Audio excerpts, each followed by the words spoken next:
Reacciones adversas a los medicamentos. Primero, y recordando la primera clase de este semestre, comentarles que nosotros habíamos hablado de Paracelso, el que había acuñado la frase, todas las cosas son veneno y nada es sin veneno. Es decir, que la dosis hace que algo sea terapéutico o bien sea tóxico. Ejemplos de esto vamos a encontrar acá, que están en Clinical Safety Facts, que ustedes quieren verlo, que podemos decir, por ejemplo, que sabemos que el formaldehído es una sustancia relativamente tóxica.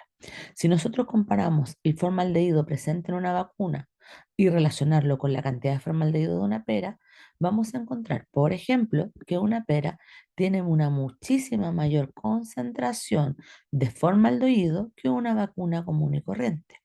O, por ejemplo, que un café, que puede ser tan agradable para nosotros, si nos tomamos 78 dosis de café, nos vamos a encontrar con que estamos en una curva de intoxicación. ¿Ya?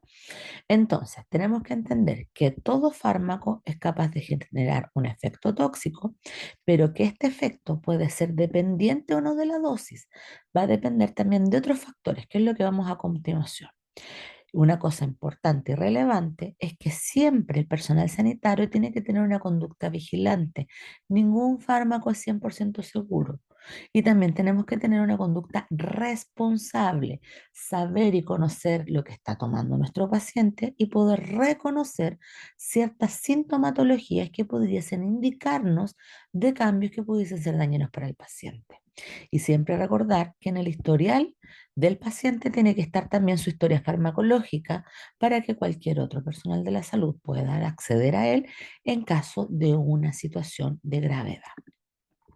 Entonces, primero vamos con la definición. ¿Qué es una reacción adversa? Según la denominación mensal y textual, es cualquier reacción nociva, indeseable, que se presenta con las dosis utilizadas de forma habitual en el ser humano, tanto para el tratamiento, la profilaxis o el diagnóstico de una enfermedad. Es decir, que las reacciones adversas son propias del uso de la medicación y por lo tanto tenemos que estar atentos a que estas puedan aparecer. Lo más común es que estas aparezcan de manera inmediata después de un tratamiento, pero a veces hemos encontrado reacciones adversas que aparecen años después. ¿Ya?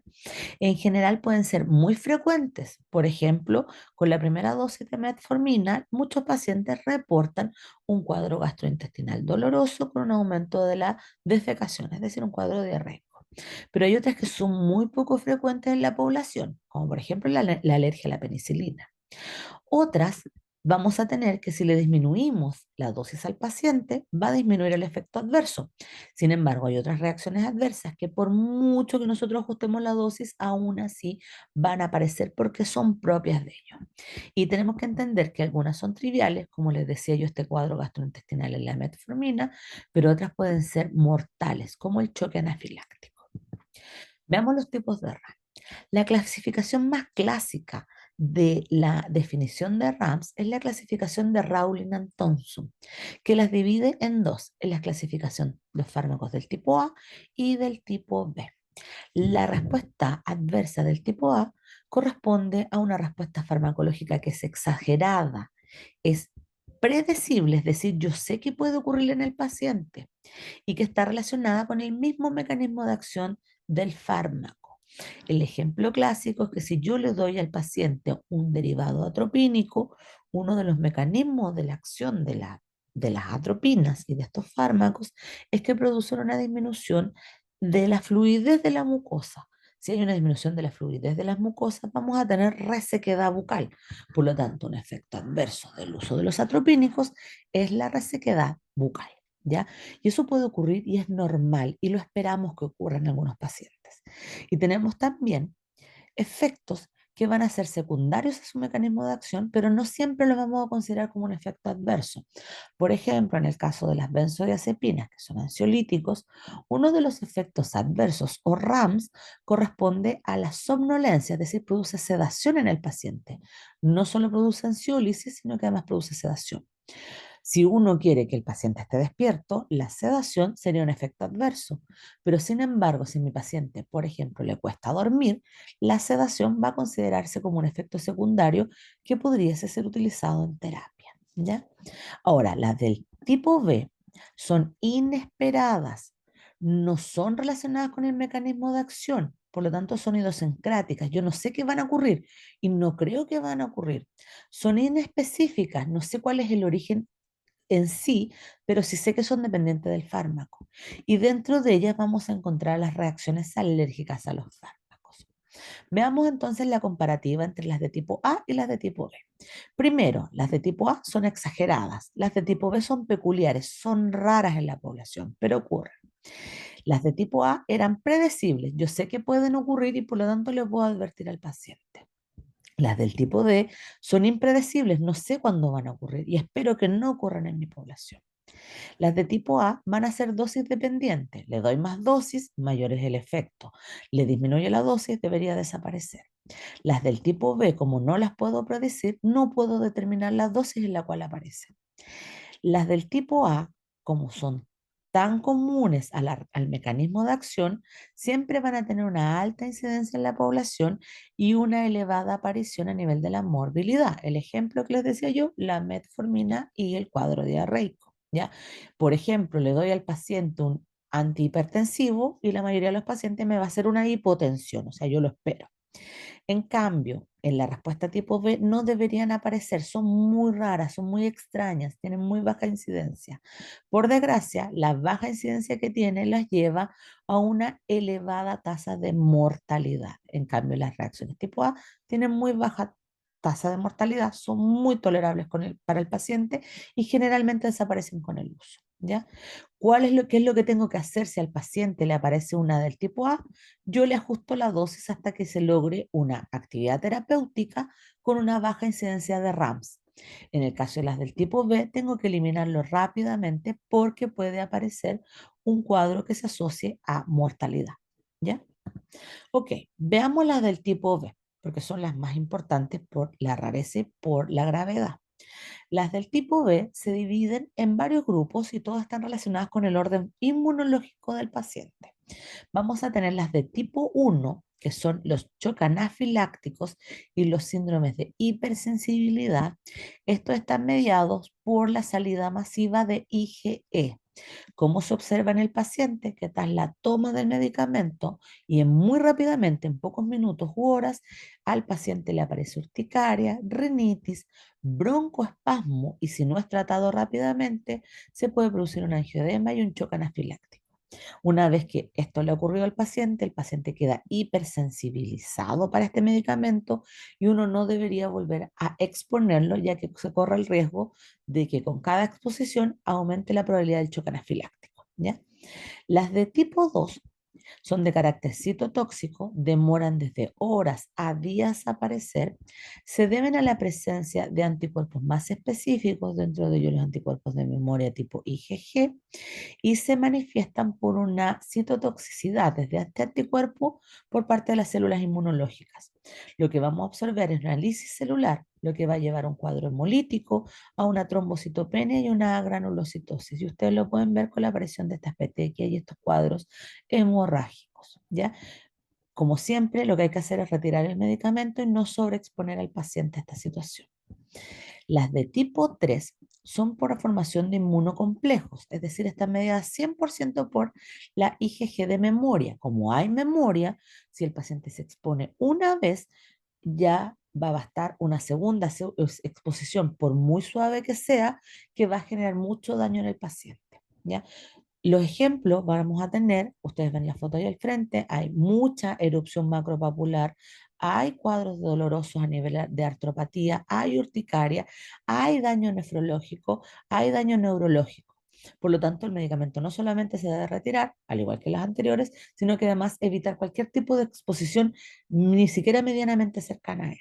Y las de tipo 4, que son las tardías o diferidas, lo que ocurre es que hay una citotoxicidad mediada por linfocitos, los cuales van a desencadenar una respuesta inflamatoria que es lenta pero sostenida en el tiempo.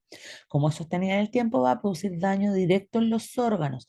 Dentro de ello tenemos los síndromes hemorrágicos, como el síndrome de Stephen-Jones, que ustedes ven ahí al frente, que es un síndrome muy característico por el tipo de mancha, son manchas hemorrágicas, o el síndrome de Lyell.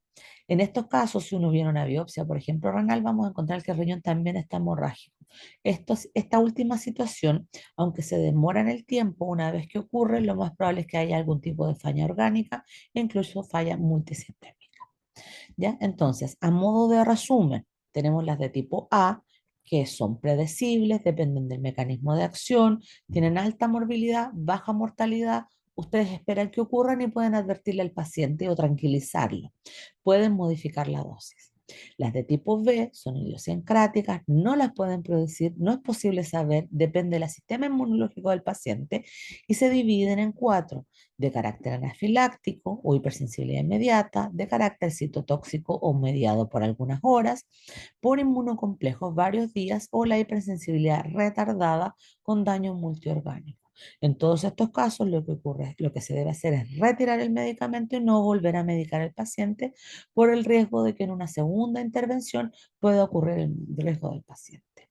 Una cosa importante a destacar es que según la norma técnica 140 que está vigente en su artículo 3, dice que frente a las reacciones adversas, todos los profesionales de la salud, los que los incluye a ustedes, deben informar mediante un registro cualquier situación particular que ocurra por la aparición de efectos adversos, ya que eso permite alimentar el banco de datos y poder hacer un seguimiento adecuado en la población e incluso retirar fármacos de circulación si es necesario.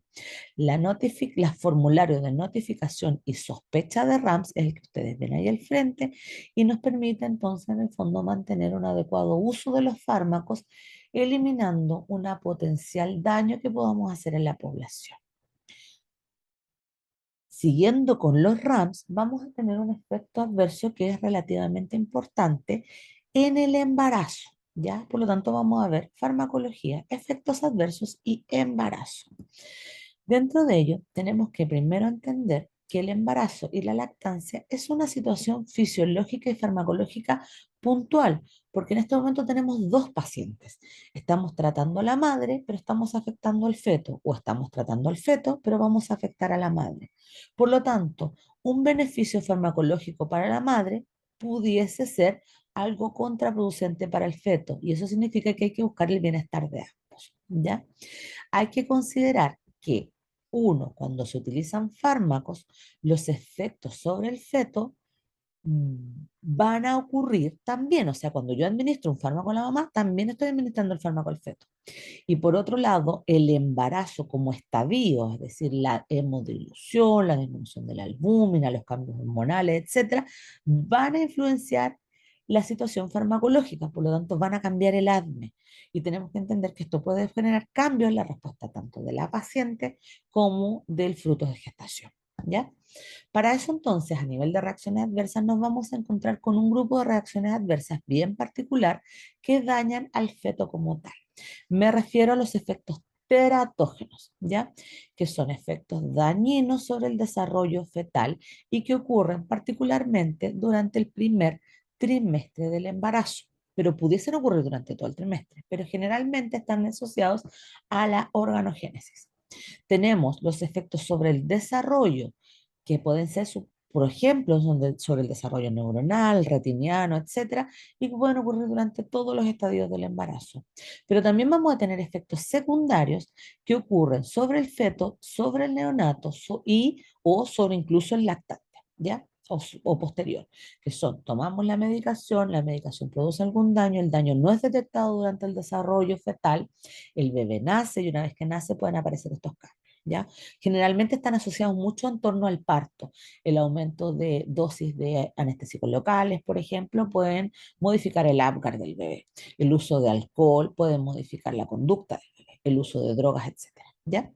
Importante, como definición, la teratogenia es un acto en el cual un agente que tiene actividad teratogénica mediante la administración en la embarazada produce una anomalía estructural o funcional de manera directa o indirecta, tanto en el feto como en el niño.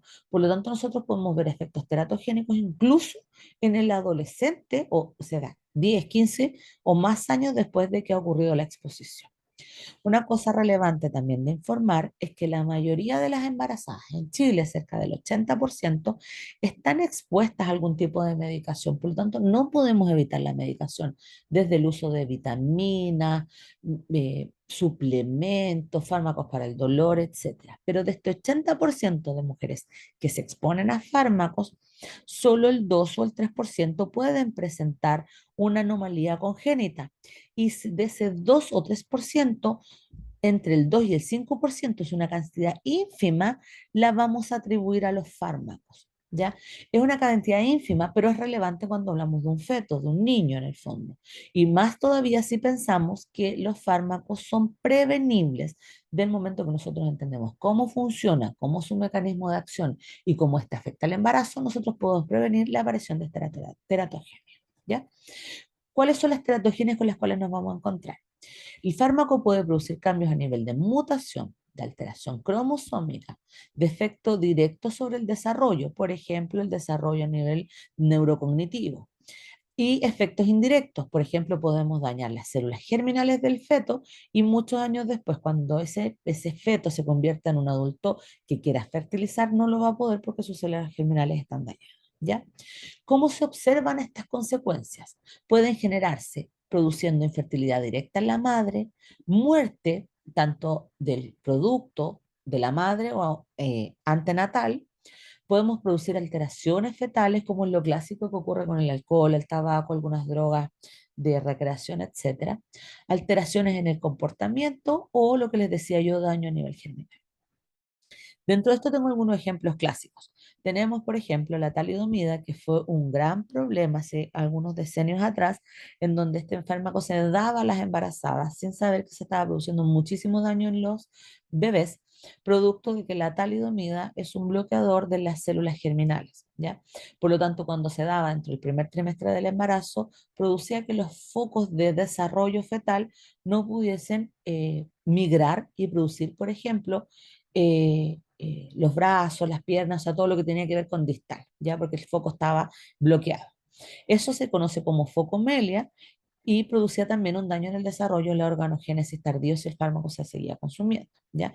Esto generó que una gran cantidad de población de niños que fueron suministrados con este fármaco terminaran con estos desarrollos fetales importantes. Terminó prohibiéndose la talidomida y en la actualidad no se puede administrar en las embarazadas por el gran daño que produce. Pero no son los únicos. Si nosotros le administramos andrógenos gestágenos, que son, por ejemplo, los anticonceptivos, podemos producir trastornos de feminización, de virilización, incluso de infertilidad. Los retinoides, que son vitaminas, producen malformaciones en el sistema nervioso central, malformaciones congénitas, etc. Tenemos el ejemplo clásico del dietilestilbestrol, el DES, que lo vimos en la primera clase, donde se producía daño en la célula germinal y cuando ese feto se desarrollaba, llegaba adulto, empezaban a aparecer trastornos de, por ejemplo, infertilidad, trastornos del desarrollo puberal, trastornos a nivel del meatoninario, disminución en el conteo de espermatozoides, carcinoma cervicoterino, etcétera, ¿ya? Y todo por la toma del medicamento. ¿Ya? Tenemos otros medicamentos que en la actualidad se utilizan y que producen mucho daño fetal. Por ejemplo, tenemos la warfarina, que produce acondroplasia, malformación del sistema nervioso central en una importante cantidad de los fetos, ¿ya? O las tetraciclinas, que como se unen a cationes divalentes, se tienden a unir al calcio, al zinc y al magnesio, y por lo tanto producen una anomalía y destrucción del desarrollo óseo normal. Así que no se pueden dar en el embarazo, ya que si no puede haber pérdida dental, decoloración dental, malformación de los huesos largos, etcétera.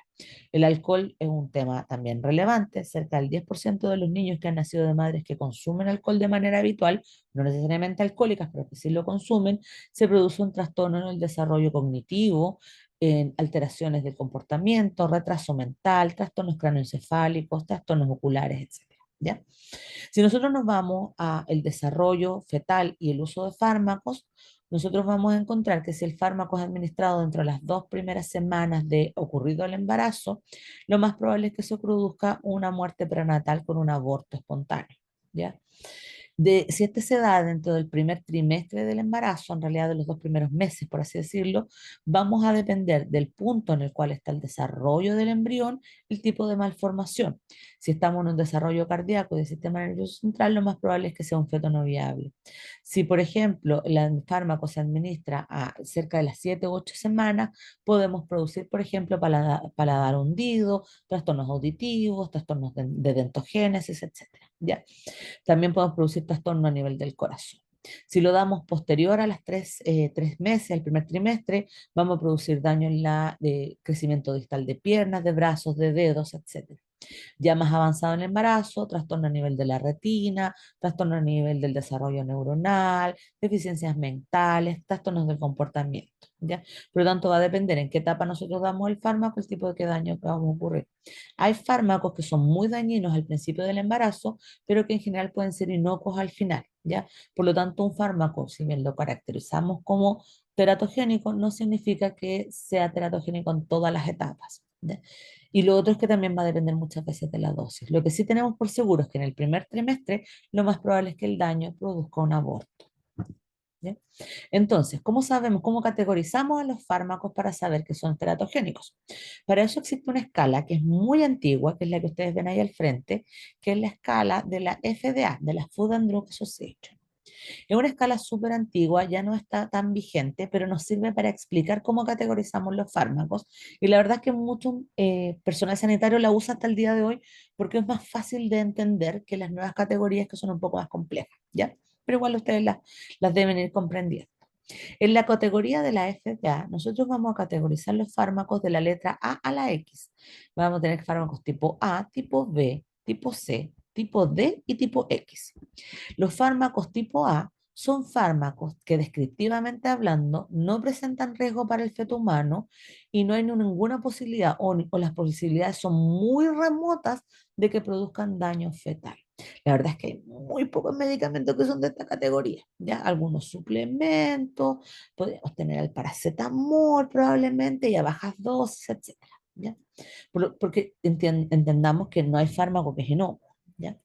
Después tenemos la categoría B, en donde no hay estudios que muestren que hay daño en el ser humano, pero existen daños, o sea, existen estudios que podrían hablar de un riesgo potencial, pero en general cuando se han administrado a la población gestante han sido bastante bien tolerados sin producir daño. Aquí encontramos, por ejemplo, las penicilinas, los betalactámicos, ¿ya? Vamos a encontrar algunos medicamentos como la metformina, por ejemplo, ¿ya? Para el tratamiento eh, de la diabetes, ¿ya? A la insulina, ¿ya? Son medicamentos que son relativamente seguros mientras sean vigilados de manera directa. Después tenemos la categoría C, que es la gran caja negra farmacológica, en donde tenemos toxicidad que ha sido demostrada en animales, pero la verdad es que en humanos nunca se ha podido demostrar. O sea, sabemos que a nivel feta animal sí puede producir daño, ¿ya? ¿Por qué digo que es caja negra? Porque la mayoría de los fármacos nuevos, muy modernos, siempre se clasifican en categoría C, porque como no hay tantos estudios, no podemos saber ni si son buenos ni si son malos. ¿Ya? Aquí tenemos a la gran mayoría de los antibióticos que no son beta-lactámicos. Acá tenemos a muchos ANs, aquí tenemos a mucha farmacología que tiene acción sobre el sistema nervioso central. Tenemos un riesgo y por lo tanto hay que ser cuidadoso a la hora de administrarlo. Después tenemos la categoría D, y es que tenemos un riesgo humano presente, pero este riesgo es bajo y nosotros tenemos que evaluar riesgo-beneficio. Eso quiere decir que si vamos a producir un beneficio importante en la paciente, se puede asumir el riesgo potencial en el feto. ¿Ya? Aquí tenemos, por ejemplo, los fármacos antiepilépticos, los benzodiazepinas, ansiolíticos, etcétera. Tenemos también, por ejemplo, las tetraciclinas. Sabemos que se puede producir el daño, pero si lo damos a bajitas dosis, muy controlado, nosotros podríamos en el fondo solucionar el problema con el antibiótico y al mismo tiempo no producir el daño en el bebé, siempre y cuando no lo produzcamos en la etapa de organogénesis a nivel de osteogénesis, ¿ya? Y después tenemos la categoría X, que son fármacos con alto riesgo fetal, y los beneficios no compensan el daño que le vamos a producir al bebé, ¿ya? Están 100% contraindicados en el embarazo. Aquí está la warfarina, acá están todos los anticonceptivos, toda la farmacología del cáncer, y muchas otras medicaciones que producen cambios en la organogénesis del bebé. ¿Ya? Por lo tanto, estos fármacos bajo ningún punto de vista se pueden administrar, como por ejemplo los retinoides, la warfarina, etcétera. ¿Ya? Entonces, con esta categoría tenemos que primero pensar que toda mujer en etapa fértil pudiese estar embarazada. Así que ningún fármaco va a ser seguro, al menos que nosotros estemos 100% seguras de que la mujer no está portando un embarazo. Recuerden que las 2 primeras semanas son las más delicadas, pero para la teratogénesis, el primer trimestre. Por lo tanto, siempre es importante preguntar la fecha de la última regla para estar 100% seguro de que no vamos a dañar. Debemos prescribir medicamentos solo si son necesarios. No debemos exagerar en la medicación ni dar más medicamento del necesario porque el aumento de la dosis va a producir efectos adversos y el efecto adverso a su vez puede producir daño en el feto. Tenemos que luchar contra la autoprescripción, que la paciente no se esté dando AINE, no se esté dando medicación para el dolor, etcétera, ya ni suplementos alimenticios que no son probadamente seguros. Y tenemos que luchar contra el hábito tóxico, el uso de drogas recreativas, el tabaquismo y el alcoholismo, porque sabemos que produce daño fetal.